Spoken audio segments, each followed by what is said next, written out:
Hello दोस्तों, अब तक हमने लाइफ प्रोसेस के अंदर 3 बेसिक फंक्शंस को पढ़ लिया जो बॉडी लिविंग ऑर्गेनिजम्स की परफॉर्म करती है।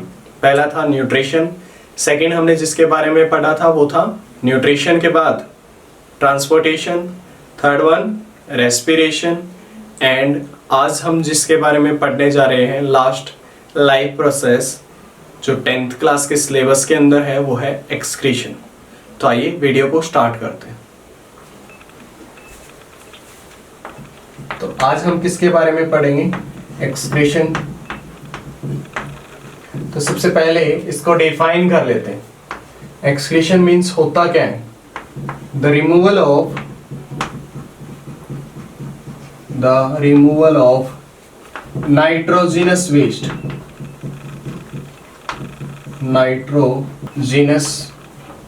waste from body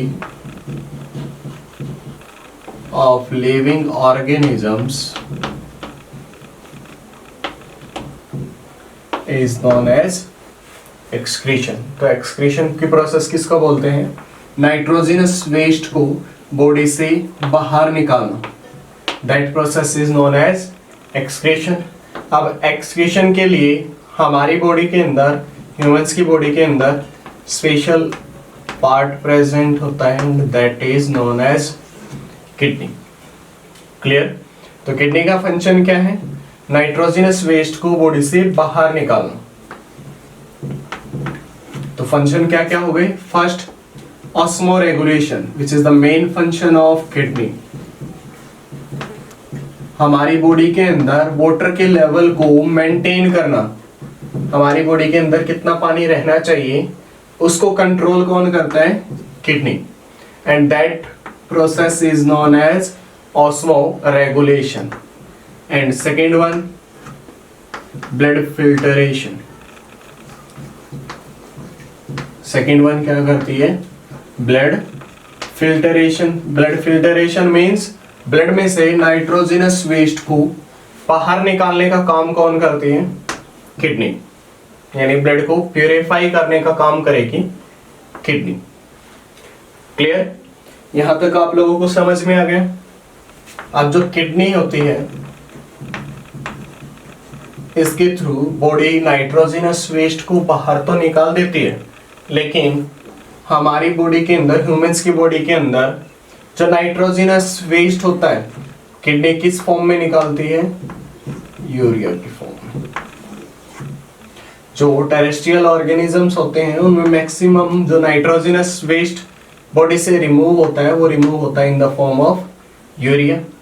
लेकिन जो एक्वाटिक ऑर्गेनिजम्स होते हैं उनकी बॉडी के अंदर जो नाइट्रोजिनस वेस्ट एक्सक्रीट होता है वो होता है अमोनिया। क्लियर? अमोनिया जो है बहुत ज्यादा टॉक्सिक मटेरियल होता है और रिमूवल के लिए बहुत ज्यादा पानी चाहिए। वाटर की कंसंट्रेशन जो है रिमूवल के लिए अमोनिया की बहुत ज्यादा चाहिए। इस वजह से जैसे ही अमोनिया की फॉर्मेशन हमारी बॉडी के अंदर होती है तो अमोनिया को तुरंत लीवर किस में चेंज कर देगा? यूरिया के अंदर। तो अमोनिया को लीवर क्या करेगा? यूरिया के अंदर कन्वर्ट कर देगा। मींस मोर टॉक्सिक सब्सटेंसेस को, अमोनिया जो है ज्यादा टॉक्सिक है, लेस टॉक्सिक सब्सटेंस के अंदर बदल देगा जो कम पॉइजनस है, हमारी बॉडी के लिए कम टॉक्सिक है। अब यूरिया जो है वो लीवर से ब्लड के थ्रू कहां तक आएगा? किडनी तक।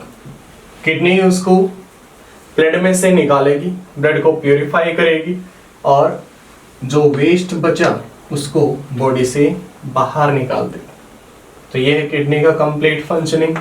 अब किडनी की जो मेन स्ट्रक्चरल और फंक्शनल यूनिट होती है that is known as nephron. Structure को क्या नाम देते हैं? नेफ्रॉन। तो आइए नेफ्रॉन की स्ट्रक्चर को डिस्कस कर लेते हैं कि एक नेफ्रॉन की स्ट्रक्चर कैसी होती है। अब जो किडनी है वो जर्नली पेयर शेप्ड की होती है ऐसी। यहाँ पर आर्टरीज होती हैं, वेन्स यहाँ से रिमूव होती हैं। अब ये किडनी जो है वो पेयर में प्रेजेंट होते हैं, यानी दो होती हैं, लेफ्ट हैंड साइड और राइट हैंड साइड। अभी डायग्राम में एक ही दिखाई हुई है, ऐसे ही इस तरफ भी प्रेजेंट होती है। तो यहाँ से जैसे ही ब्लड प्यूरिफाई होता है, फिल्टर होता है, तो जो वेस्ट है वो डक्ट के थ्रू नीचे आता है and that is known as ureter. Ureter कहाँ तक लेके आएगा उस वेस्ट को? यूरिनरी ब्लैडर तक। यूरिनरी ब्लैडर के अंदर नर्वस सिस्टम प्रेजेंट होता है, तो जैसे ही ये हाफ से ज्यादा फिल्ड हो जाता है वेस्ट यहाँ पर, तो नर्वस सिस्टम जो है वो एक्साइट होता है, उसके अंदर मैसेज जो है, इम्पल्स जो है वो जनरेट हो जाती है, ब्रेन तक मैसेज जाता है और ब्रेन यूरिनेशन के लिए ऑर्डर देता है, तो यूरेथ्रा के थ्रू वेस्ट जो है बॉडी से बाहर निकल जाता है। तो किडनी ऐसे फंक्शन करती है। अब किडनी की जो फंक्शनल यूनिट है, स्ट्रक्चरल और फंक्शनल यूनिट, उसके बारे में डिस्कस कर लेते हैं। उसका नाम क्या था? नेफ्रॉन। तो एक नेफ्रॉन के कुछ पार्ट्स होते हैं। तो सबसे पहला जो पार्ट है वो है, this one is known as Bowman's capsule. क्या नाम देंगे? Bowman's capsule. अब बाउमून्स कैप्सूल के अंदर कैपिलरी जो है वो ब्लड को लेकर आएंगी और यहाँ पर एक नेटवर्क की फॉर्मेशन कर लेंगे और यहाँ से ब्लड को लेकर जाएंगे। क्लियर? तो आप लोगों को यहाँ पर दिखाई दे रहा है कि जो लेकर आ रही हैं ब्लड को, उसके अंदर ल्यूमिन ज़्यादा है, जबकि जो लेकर जा रही है यहाँ से ब्लड को, उसका ल्यूमिन कम है। तो इस वजह से इस पोर्शन के अंदर ब्लड का प्रेशर जो है वो बहुत ज़्यादा बढ़ जाता है। मीन्स आ ज़्यादा रहा है लेकिन जा कम रहा है, तो यहाँ प्रेशर जनरेट होगा और उस प्रेशर की वजह से जो फिल्टर होगा ब्लड वो यहाँ पर आएगा। फिल्ट्रेशन कहाँ तक आएगा? अब बाउमून्स कैप्सूल के अंदर। कहाँ पर आया? बाउमून्स कैप्सूल के अंदर। अब बाउमून्स कैप्सूल के अंदर पोडोसाइट सेल्स होते हैं, पोर्स होते हैं, उसी वजह से ये फिल्टर यहाँ तक आ पाता है। अब ये जो है पोर्शन कहाँ तक लेके जाएगा?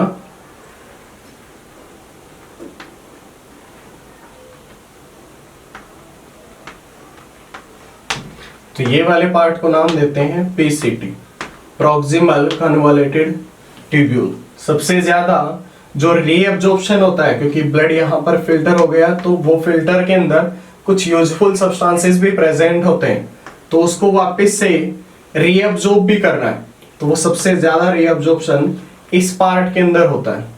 This is known as loop of Henley. इस पार्ट को क्या नाम देंगे? Loop of Henley. अब लूप ऑफ हेनले के अंदर मैक्सिमम वाटर का रीअब्जॉर्प्शन होता है।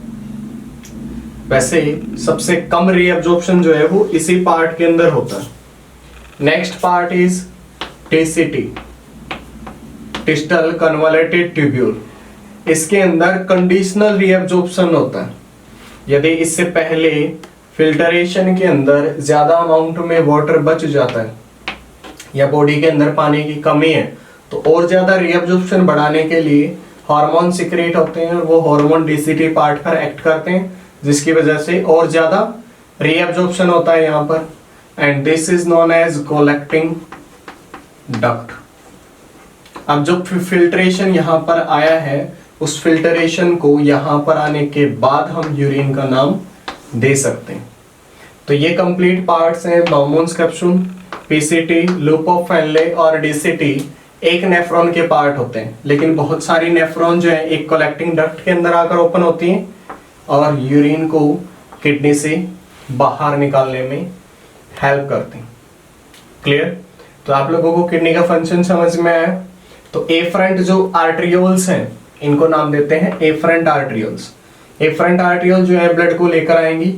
यहाँ पर ब्लड का प्रेशर हाई होगा, ब्लड के प्रेशर की वजह से ब्लड का फिल्टरेशन होगा, पीसीटी पार्ट के अंदर फिल्ट्रेट आएगा, उसके बाद लूप ऑफ हेनले के अंदर, फिर डीसीटी के अंदर, और जो वेस्ट बना यूरिन के अंदर कन्वर्ट हो जाएगा कलेक्टिंग डक्ट के थ्रू किडनी से बाहर। किडनी से बाहर जाने के बाद यूरेटर, यूरिनरी ब्लैडर तक जाएगा, यूरेथ्रा के थ्रू बॉडी से बाहर।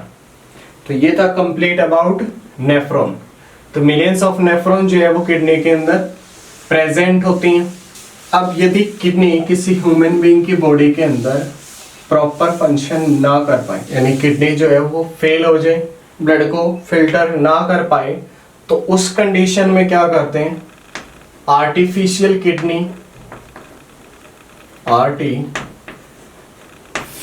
किडनी को यूज किया जाता है। आर्टिफिशियल किडनी या हीमोडायलिसिस जिसको नाम देते हैं। अब ब्लड को, अब क्योंकि किडनी तो जो ह्यूमन बॉडी के अंदर थी वो ब्लड को प्यूरिफाई नहीं कर पा रही, तो इस केस में क्या करेंगे, ब्लड को बॉडी से बाहर निकाला जाएगा। क्लियर। और एक चैम्बर के अंदर से पास किया जाएगा। अब इस चैम्बर के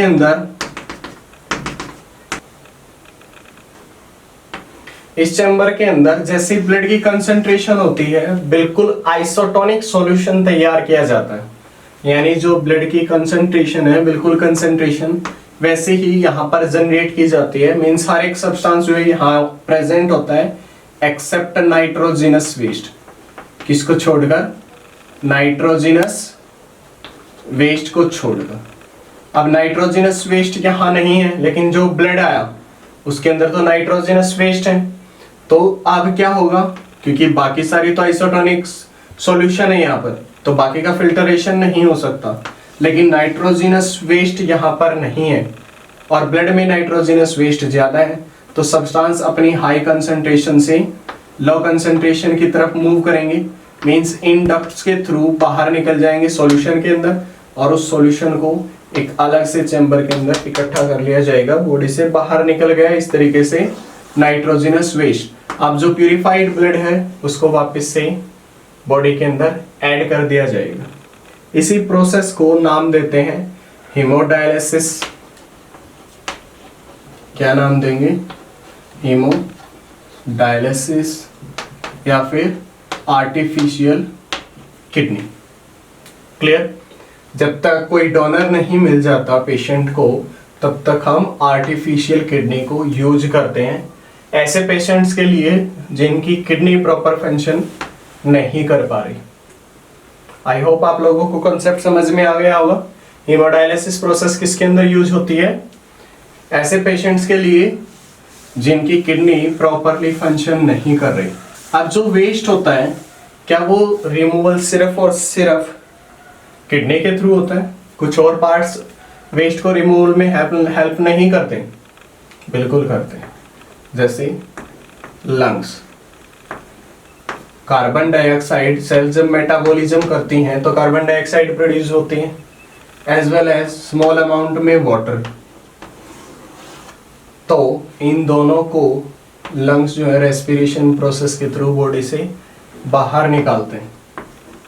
सेकेंड वन स्किन, तो ये भी वेस्ट को, स्वेट ग्लैंड प्रेजेंट होती हैं और स्वेट ग्लैंड के थ्रू जो पसीना है वो बॉडी से बाहर निकलता है। तो इस तरीके से ये भी वेस्ट को बॉडी से बाहर निकालने में हेल्प करती है।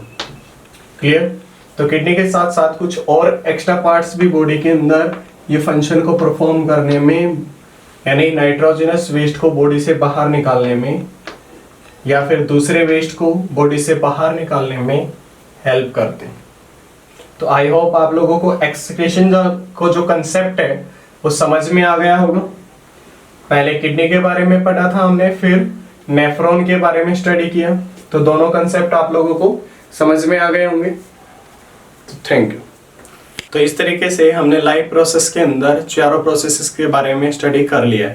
पहले हमने स्टडी किया न्यूट्रिशन के बारे में, फिर रेस्पिरेशन, फिर ट्रांसपोर्टेशन और लास्ट हमने स्टडी किया है एक्सक्रीशन के बारे में। तो इस तरीके से लाइफ प्रोसेस वाला चैप्टर जो है हमारा कंप्लीट हो गया है। अब नेक्स्ट वीडियो के अंदर हम नेक्स्ट चैप्टर जो है वो स्टार्ट करेंगे कंट्रोल एंड कोऑर्डिनेशन वाला, यानी बॉडी के अंदर कंट्रोल कैसे होता है, हार्मोन सिस्टम कैसे काम करते हैं, नर्व सिस्टम जो है वो कैसे काम करता है, तो वो हम नेक्स्ट वीडियो के अंदर देखेंगे। और यदि इस चैप्टर के अंदर आपका कोई डाउट बचता है तो कमेंट बॉक्स में लिखकर मुझे जरूर बताएं। चैनल को सब्सक्राइब करें। Thank you.